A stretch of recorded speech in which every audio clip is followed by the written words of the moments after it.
But you've received some backlash from me and from others about your 1,000 Houses in 1,000 Days initiative, and something you have touted as a success.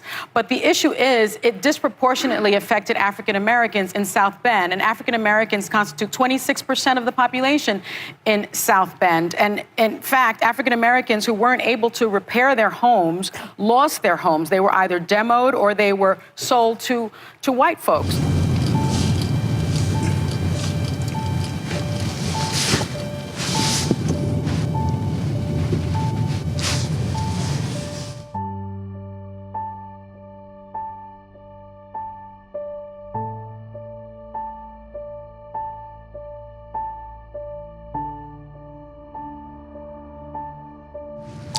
Wow, it looks like a forest in the city.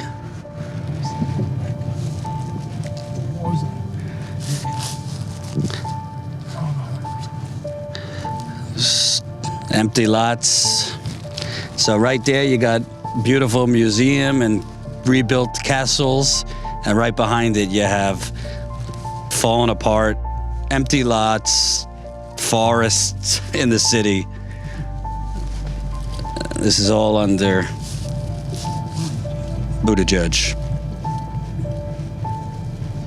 And the streets, although you're not experiencing them with us, I can tell you they're not even. Look at this. Just looks like a war zone.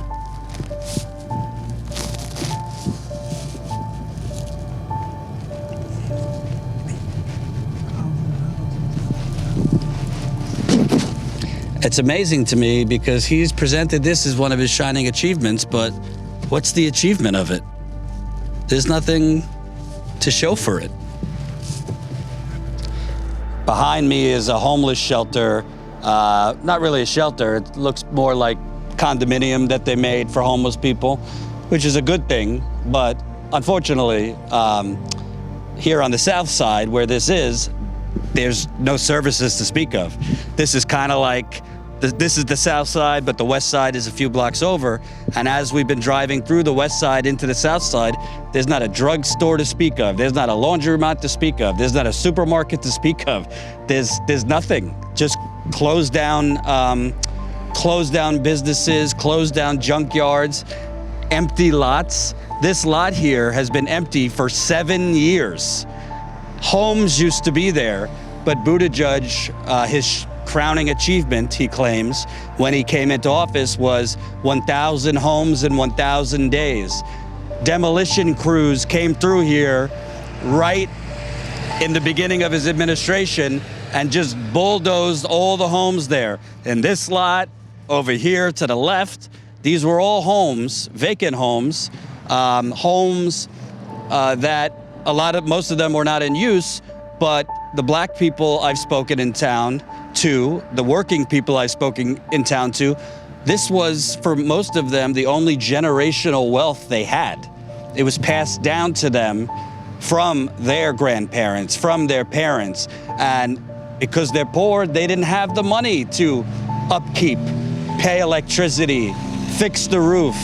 You know, they didn't have the income because of their status, being poor or being black or being brown. And Buttigieg just decided, let's get rid of all of them. Yeah, they were vacant, but they were still owned by these citizens, mostly poor, mostly black. But this has been empty here for 7 years, a vacant lot. So it seems he bulldozed things with no plan what to rebuild them with. And yes, it's nice that there's a nice newer building for the homeless, but there's no services here. We also haven't seen a bus line or any form of transportation for blocks. So how are they supposed to quote unquote lift themselves up from the bootstraps, as people like to say on the right and some on the left, with no services, no transportation, no nothing? It's very similar in parts of Detroit, Flint, Cleveland. It's happening everywhere. Tearing down certain communities where certain classes of people live, with no plans to rebuild. So a lot of money was given to the Heritage Foundation, and they pick and choose which houses they want to fix up. And it looks like they're not doing much fixing up around here. Whereas this street, it's a little better pavement.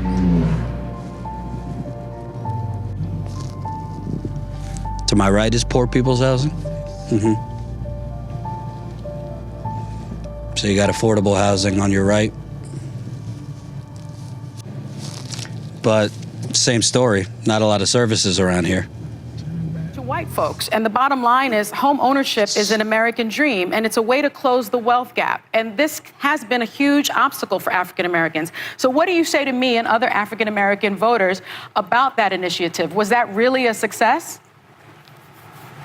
Yeah, so remember, this was an initiative on vacant and abandoned homes. By definition, no home was torn down unless it was already collapsing and nobody lived in it. There's this Maybe it was story going because around they couldn't afford to fix it. This is the one house that Mayor Buttigieg's administration forgot to bulldoze next to a vacant lot that's been vacant for 7 years. Here's more vacant lot where he bulldozed. Nothing rebuilt, just bulldozing homes that were owned by poor people. Probably they're one of the few things that was owned and passed down in the generations in their families, just bulldozed with no plan or even idea for replacement. Here's another business in the west side of South Bend that Mayor Buttigieg's redevelopment commission paid to leave. A lumber company made wood, other items like wood, used to be here, sensing a growing pattern of businesses, some of which were minority owned, that Mayor Pete Buttigieg's redevelopment commission, which essentially, city by city, you have these redevelopment commissions, which are made up of real estate types, big business, chamber of commerce folks, and they're really just that's just a fancy term for the gentrification demolition crew, where they're essentially giving tax abatements, tax giveaways, subsidies to big business to come in to their downtown areas and lure in bars, restaurants, retail, big tech, the bidding war over Amazon, for example, while they're actually paying on the other side of town, usually where black and brown people live and working poor, including whites, they're paying businesses that once stood here to leave and go, in this case, east to Mishawaka. Why would a mayor be paying to drive business out of town? Well, the only reason you would be paying to drive businesses out of certain parts of town where working people live, where black people live, is if you want to starve them of jobs and services. Picture's worth 1,000 words.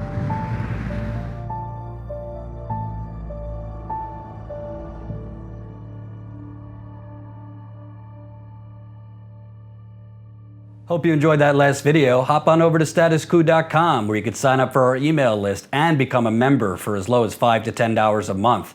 Membership is how we grow. That's statuscoup.com/join. And remember, join our email list so we can grow the revolution with you.